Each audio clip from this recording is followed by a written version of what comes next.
जी, राम राम, नमस्कार आप सभी को। कैसे आप सभी? उम्मीद करता हूँ आप सभी अच्छे होंगे, स्वस्थ होंगे और अपनी तैयारी भी बेहतरीन तरीके से कर रहे होंगे। दोस्तों, आज की इस क्लास में हम लोग बात करने वाले हैं राजस्थान सामान्य ज्ञान का सबसे महत्वपूर्ण टॉपिक को मैं गिना जाता है वो है राजस्थान की प्रथाएं, रीति रिवाज। कहीं ना कहीं अक्सर हम देखते हैं, चाहे आप कोई किताब उठाकर देख लो या फिर पुराने पेपर्स उठाकर देख लो, तो हर पेपर में आपको दो सवाल देखने को मिल ही जाते हैं रीति रिवाज को लेकर। तो ये हम अगर देखें तो अक्सर चूक जाते हैं। बहुत आसान सा टॉपिक, हमारे राजस्थान की रीति रिवाज परंपरा, ये भी अगर हमें पता नहीं हो तो फिर हमें वहां पे पेपर देने में भी ऐसा लगता है कि यार ये दो सवाल काश 10 मिनट 20 मिनट अगर किताब से पढ़ लिया होता, या फिर आप इस प्रकार की क्लास अगर घंटा भर देख लेते हैं, 2 क्लास में ये कंप्लीट होता है अगर टॉपिक को आप देखते हैं तो घंटे भर की क्लास में अगर हमने देख लिया होता तो सही हो जाता। तो हम बात करेंगे आज की इस क्लास में पशु परीक्षण एग्जाम हो, चाहे आपका हाई कोर्ट ग्रुप डी का एग्जाम हो या सीईटी हो या एलडीसी हो या फिर रीट एग्जाम हो, एग्जाम चाहे आपका कोई सा भी हो, हम बात करेंगे राजस्थान जीके की। ठीक है, चलिए पहला जो मॉडल पेपर रहेगा, ये पहला जो सवाल आपकी स्क्रीन पर आए, लेकिन उससे पहले थोड़ा सा देख लेते हैं। गूगल क्रोम पर आप हमें देख सकते हैं, विजिट कर सकते हैं। राजस्थान क्लासेज डॉट इन नाम से अपनी वेबसाइट है। ये राजस्थान 360 के नाम से आपका अपना ऐप है दोस्तों, प्ले स्टोर से आप इंस्टॉल कर सकते हैं इसको। ठीक है, और व्हाट्सएप ग्रुप में अगर आपको ज्वाइन होना है वास्तव में तो इस नंबर पर आप मैसेज कर सकते हैं अपना नाम और जिला लिखकर। सिर्फ और सिर्फ आपको व्हाट्सएप ग्रुप में ज्वाइन करवाया जाएगा। और क्यों? क्योंकि यहाँ पे ग्रुप में आपको पीडीएफ नोट्स वगैरह, क्लास नोट्स वगैरह, लिंक वगैरह मतलब अपडेट होते रहते हैं। ठीक है, चलो ओके, पहला सवाल आपकी स्क्रीन पर है और उम्मीद करूंगा आप हर प्रश्न का जवाब बेहतर तरीके से देंगे। थोड़ा सा आज कलरफुल करा है क्लास को, पर आपसे निवेदन रहेगा इसकी रेजोल्यूशन अगर आपको ज्यादा लगे तो कम कर लेना और कम हो तो ज्यादा कर लेना। ठीक है, तो विवाह के समय वधू के लिए वर पक्ष द्वारा लाए गए कपड़े व आभूषण क्या कहलाते हैं? और यह सवाल जो है आपका एग्जाम में पूछा भी गया है, तो यहाँ पे आपका राइट आंसर हो जाएगा बरी पड़ला। पूछा क्या है आपको, क्या पूछा है सवाल कि विवाह के समय वधु के लिए, वधु यानी अपन कहते हैं जैसे अपन मारवाड़ी में क्या करें, दुल्हन या बनड़ी है ना, दुल्हन के लिए वर पक्ष के द्वारा, दुल्हा पक्ष के द्वारा लाए गए कपड़े और आभूषण को अपन कहते हैं बरी पड़ला। देखो ये तो बरी पड़ला हो गया आपका। अब हम बात करें मायरा किसे कहते हैं।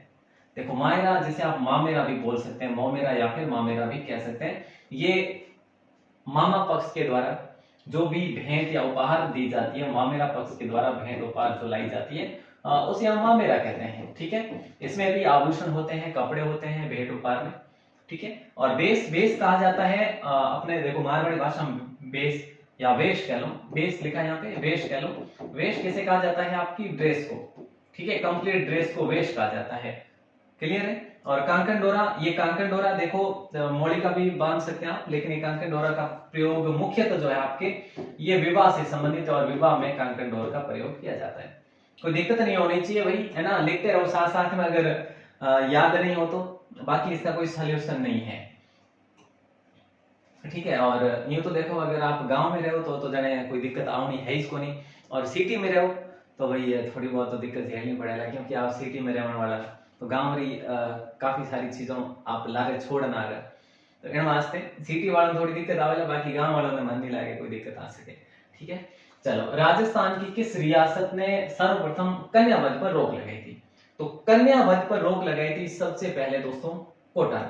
ठीक है, तो यहाँ पे हमने ऑप्शन ए को देखा है, तो ऑप्शन ए को देखा है, कोटा ने सबसे पहले, देखो कन्यावध पर सबसे पहले रोक किसने लगाई? कन्यावध पर, कन्यावध पर रोक सबसे पहले किसने लगाई? तो हम देखते हैं कि भी कोटा ने लगाई। अच्छा, यहाँ पे हम बात करें कि भी कोटा ने कब लगाई, तो ये राम सिंह के समय।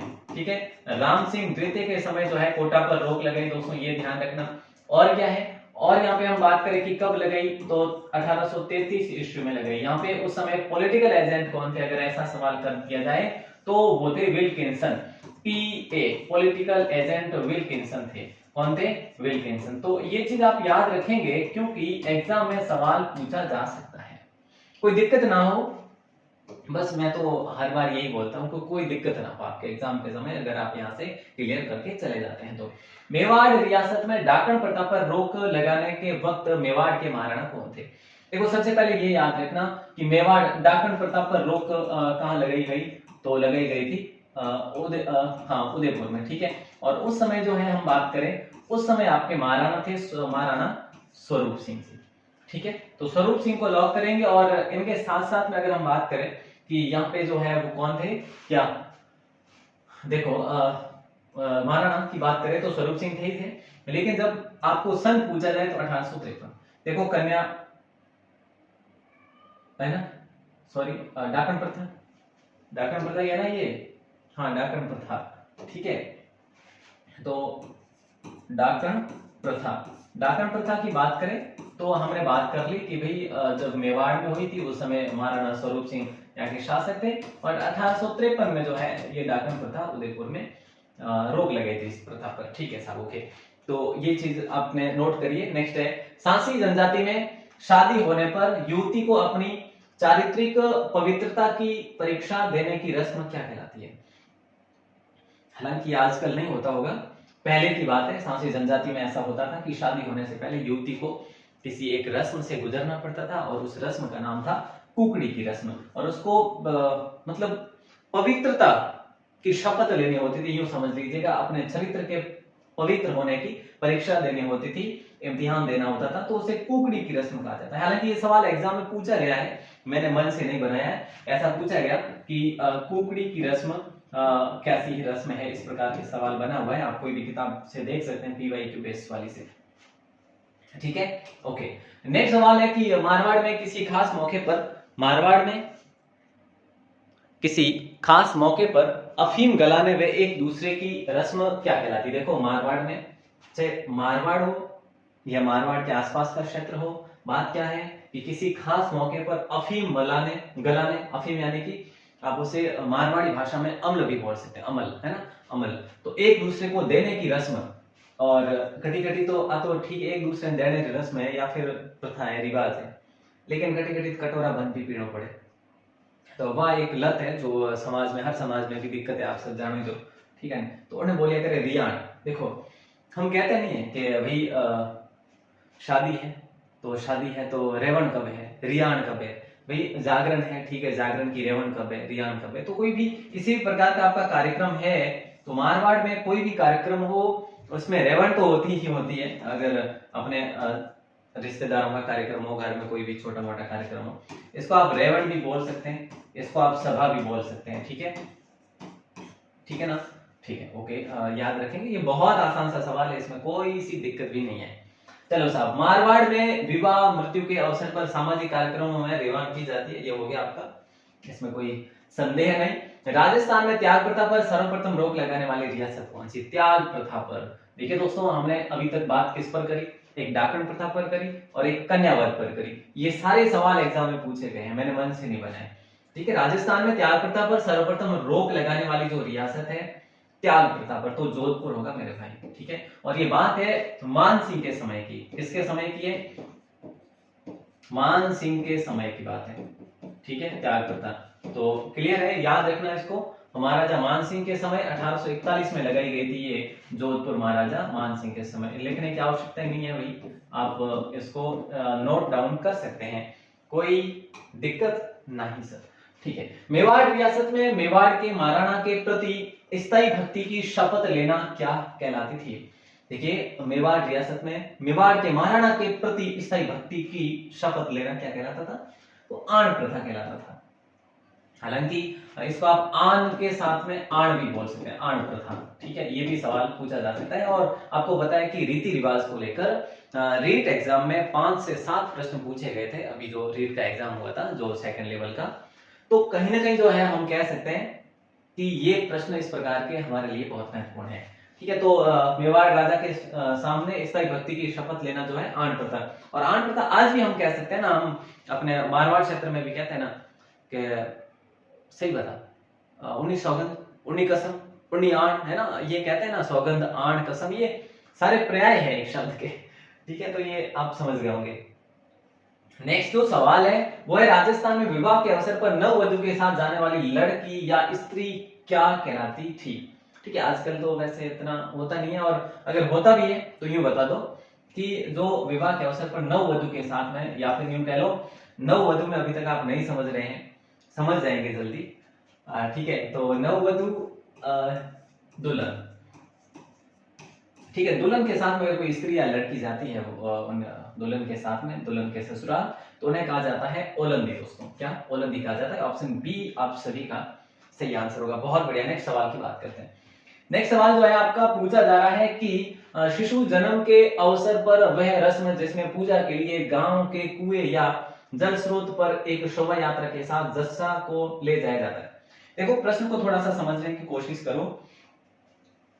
शिशु जन्म के अवसर पर वह रस्म जिसमें पूजा के लिए गांव के कुएं या फिर जल स्रोत पर, कुआ हो, भले टांका हो, कोई बावड़ी हो, तो जल स्रोत होना चाहिए, वहां पर शोभा यात्रा के साथ जस्से को भी साथ में ले जाया जाता है, उसे जलवा पूजन कहा जाता है। दोस्तों नाम से भी पता चल रहा है ना। देखो पानी पूजन कभी सुना है क्या? पानी पूजन नहीं, जल पूजन तो सुना है, जल पूजन तो सुना होगा, लेकिन पानी जो है ना शब्द ये इतना वो खास शब्द नहीं है जो कि अपने मारवाड़ में शोभित हो, बिल्कुल नहीं है। अपन कहते हैं क्या, थोड़ा सा आपको माइंड लगाना होता है। अगर आप गांव में रहते हैं तो इस प्रकार के सवालों को आप बेझिझक काट सकते हैं, है ना, बेझिझक काट सकते हैं। मटकी पूजन, क्योंकि जल स्रोत जा रहे हैं तो वहां पे जलवा पूजन कर सकते हैं। मटकी तो घर में भी मिल जाएगी ना, चूड़ा पूजन तो होगा ही नहीं। तो ऐसे में हम वैसे यूं कहते हैं क्या अपन घर में कि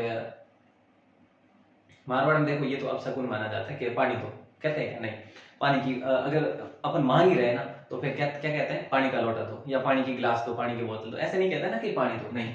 तो ये पानी पूजन ऐसा होता ही नहीं है, ठीक है, ये नहीं है। आपका जलवा पूजन आपका बिल्कुल करेक्ट आंसर होगा, ठीक है। चलिए साहब, आदिवासी क्षेत्र में किसी व्यक्ति की संदिग्ध मृत्यु होने पर मृत्यु स्थान के स्वामी या आरोपी से हर्जाना लेने की परंपरा क्या कहलाती है? कहीं न कहीं पर ये अभी भी होता होगा, लेकिन काफी हद तक जो है ये कम हो चुका है। तो ये मौताना कहलाता है दोस्तों। जो हर्ज लिया जाता है, जो हर्जाना लिया जाता है जिस परिवार के लिए, उस परिवार के लिए जिस परिवार के जो भी सदस्य की मृत्यु हुई है, कहां पर हुई है, उस जगह में देखो किसी व्यक्ति की संदिग्ध मृत्यु होने पर, संदेह हो उस पर कि भाई इसको किसी के द्वारा मारा गया, तो उस पर हर्जाना लेना मौताना कहलाता है, ठीक है। ओके साहब, ओके ओके।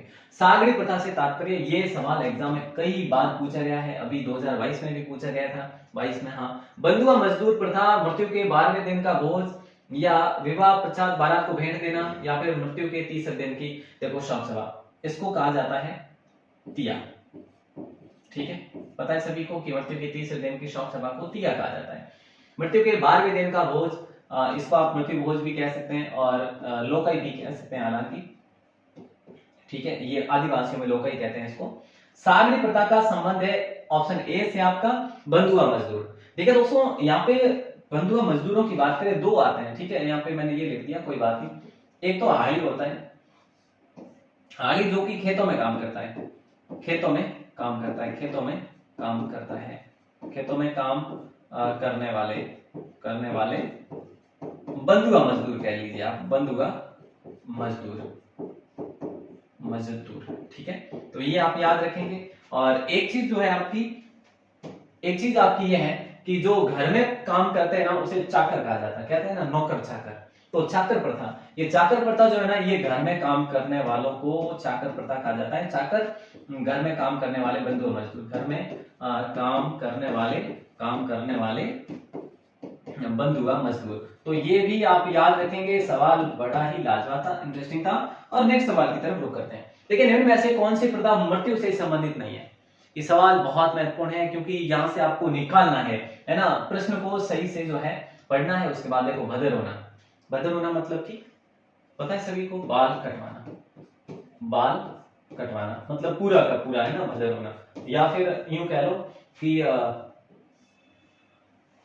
बाल कटवाना ही कह लो यार, बाकी तो क्या कहेंगे आप, मुंडवाना कह सकते हैं, मुंडवाना भी कह सकते हैं, ठीक है, मुंडवाना। उठावना, बैठक और उठावना समझते हैं आप सभी। रस्म पगड़ी, ये देखो ये सब सारे के सारे जो है ना, तीनों के तीनों ये किससे संबंधित है? मृत्यु से संबंधित है। लेकिन ये जो दस्तूर है ना, ये आपका विवाह से संबंधित है, विवाह से संबंधित, ठीक है। तो आपने अच्छे से याद कर लिया इसको, ये भी नहीं होगा, ये भी नहीं होगा, और आपका सही आंसर होगा ऑप्शन डी। अगला सवाल होगा कि देखो, अगला कह है कि राजस्थान में स्त्री पुरुषों को दासों के रूप में रखने की परंपरा को, यहाँ पे रखना है, ठीक है, रखने की परंपरा को क्या कहते हैं? तो देखिए, स्त्री पुरुषों को दासों के रूप में रखने की प्रथा को गोला कहा जाता है, नाता या महल या दापा। तो हम ऑप्शन बी को लॉक करते हैं, स्त्री पुरुषों को दासों के रूप में दापा कहा जाता है, ठीक है, सॉरी गोला कहा जाता है, गोला गोला गोला, बिल्कुल गोला दापा का एक और सवाल आएगा, मैं कंफ्यूज हो गया दोनों में, गोला कहा जाता है, ठीक है, तो ये याद रखना।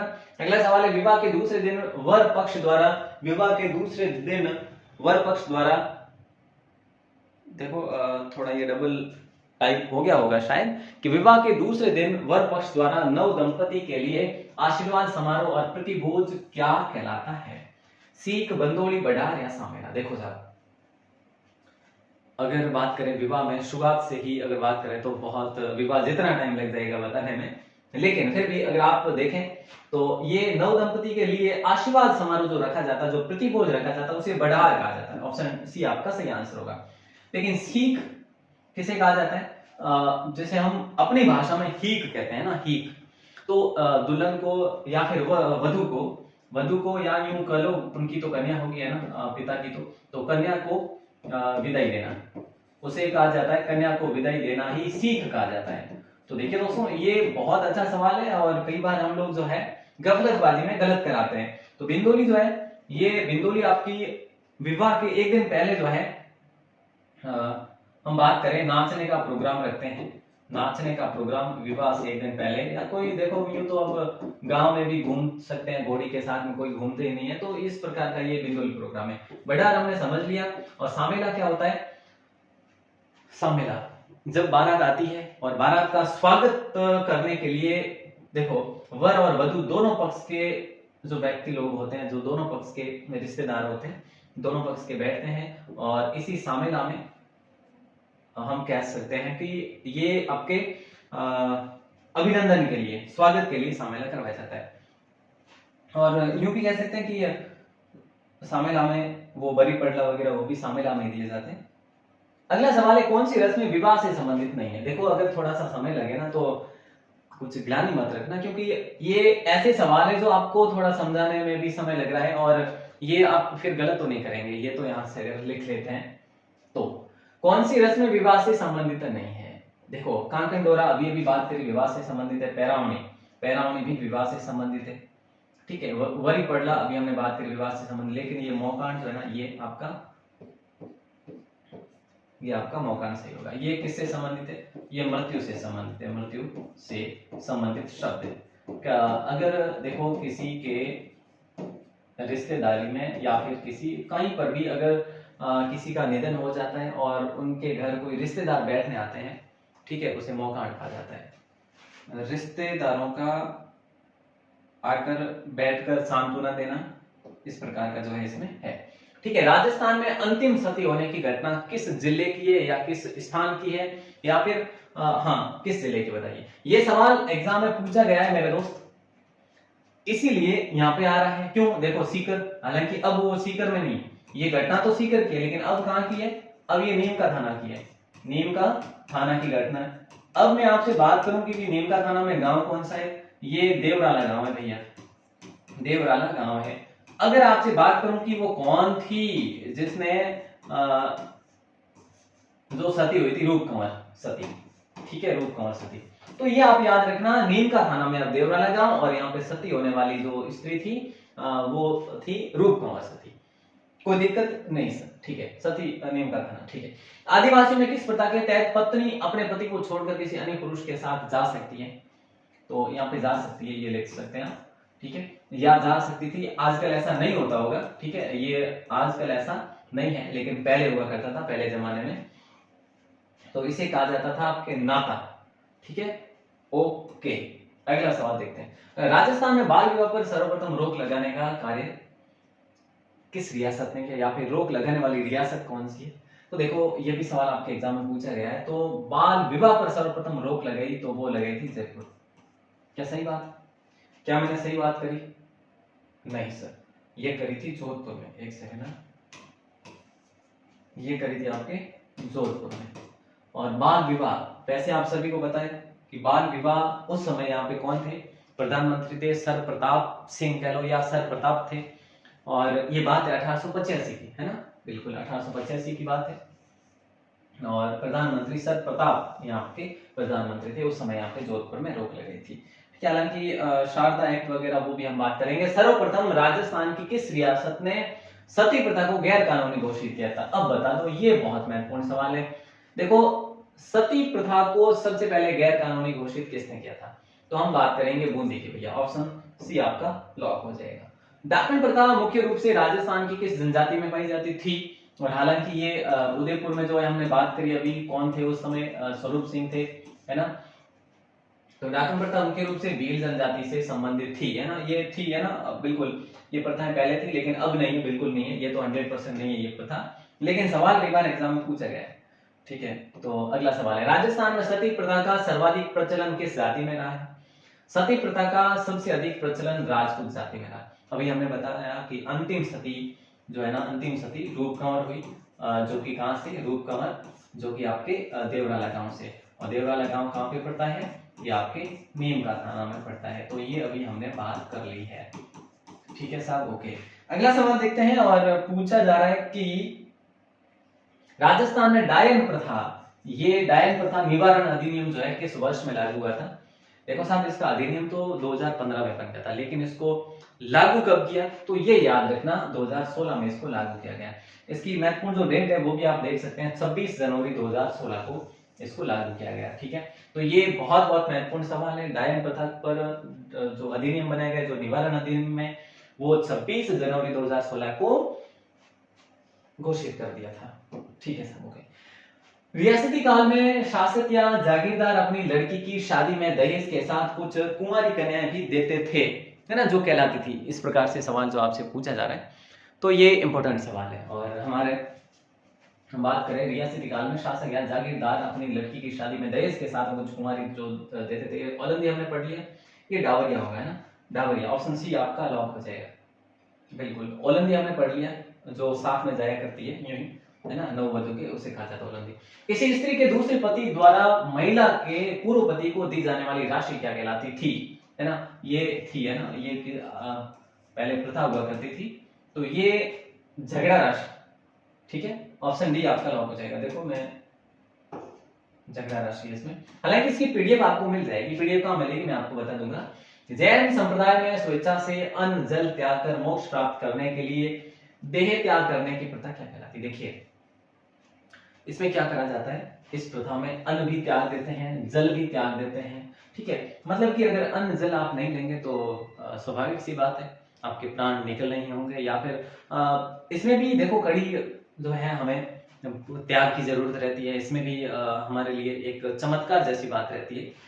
तो ये इस प्रकार का कष्ट लेके जो हम बात करें मोक्ष प्राप्त करते हैं। ठीक है, इस प्रकार की जो देह त्याग करने की प्रथा है वो कहलाती है संतारा, संतारा या फिर संतारा। ठीक है, सतारा संतारा आप कुछ भी लिख सकते हैं। ये प्रथा है जैन समाज में, जैन संप्रदाय में। और मुख्यतः आप सभी को ये भी पता होना चाहिए, चंद्रगुप्त मौर्य ने भी, चंद्रगुप्त मौर्य हैं, ठीक है, इन्होंने भी श्रवण बोला में संतारा प्रथा से अपना देह त्यागा था। नेक्स्ट सवाल है, पूछा जा रहा है कि अपने मानव व्यापार पर राजस्थान की किस रियासत ने सबसे पहले प्रतिबंध लगाए थे? तो याद रखना दोस्तों, इंपॉर्टेंट सवाल है। ठीक है, जयपुर में जॉन लुडलो के प्रयासों से, यही है ना मानव व्यापार, हाँ, तो यहाँ पे आप ऑप्शन बी को लॉक कर देना। देखो, जयपुर में जॉन लुडलो के प्रयास से 1847 में इस पर लगाया गया। बात है मानव व्यापार, मानव व्यापार। ठीक है, ये पहले हुआ करते थे। ठीक है, इस प्रकार की बहुत कुरीतियां थी, तो इस पर अधिनियम लगाया गया, अधिनियम बनाया गया जयपुर में जॉन लुडलो के प्रयासों से 1847 में। ये सवाल भी इंपॉर्टेंट है। अब एक और सवाल, यदि राजा द्वारा किसी दासी को उपपत्नी के रूप में स्वीकार कर लिया जाता था तो वह क्या कहलाती थी? तो वो कहलाती थी परदायत। ठीक है, इंपॉर्टेंट सवाल है और ऐसे प्रश्न एग्जाम में पूछे जाएंगे, आप देख लेना। परदायत कहलाती थी। सागरी प्रथा हमने बात कर ली, औलंदी हमने बात कर ली, एक ताई आपका सवाल आ जाएगा। राजस्थान की किस रियासत ने दास प्रथा पर सबसे पहले रोक लगाई थी? ये सवाल सिर्फ और सिर्फ आपके लिए। ठीक है, इसका आंसर देना है आपको। कहां पर देना है? कमेंट सेक्शन में दोस्तों। ठीक है, कमेंट सेक्शन में वेट करूंगा, आपको इसका आंसर जरूर जरूर देना है, मैं वेट करूंगा बिल्कुल। और आप इस पीडीएफ को अगर लेना चाहते हैं तो आपको क्या करना होगा, राजस्थान 360 नाम से आपका अपना एप्लीकेशन है, राजस्थान 360 अगर आप लिखते हैं गूगल प्ले स्टोर में जाके तो आपको ऐप मिल जाएगा। अगर ऐप में से ऐप देख लेना, ऐप में से इजीली आपको मिल जाएगी। अगर ऐप से ना मिले तो आप अपनी वेबसाइट है rajasthanclasses.in, rajasthanclasses.in करके आपकी वेबसाइट है, इस पर भी आपको मिल जाएगी पीडीएफ। ये भी नहीं हो तो आप हमें मैसेज कर सकते हैं, अपना ये जो नंबर है व्हाट्सएप नंबर है, अपना नाम और जिला लिखकर ही मैसेज करें 8107670333। अपना नाम जिला लेकर मैसेज करेंगे तो आपको ग्रुप में ऐड कर लेंगे। बाकी नोट्स वगैरह तो देंगे ही ग्रुप में, तो आप जरूर मैसेज करें। अगर पहली बार है चैनल पर तो ये जो बटन दिख रहा है ना सब्सक्राइब वाला, तो ये जरूर करें, ठीक है साहब। ओके, मिलते हैं अपन नेक्स्ट अगली क्लास में इसी के मॉडल पेपर दूसरे में।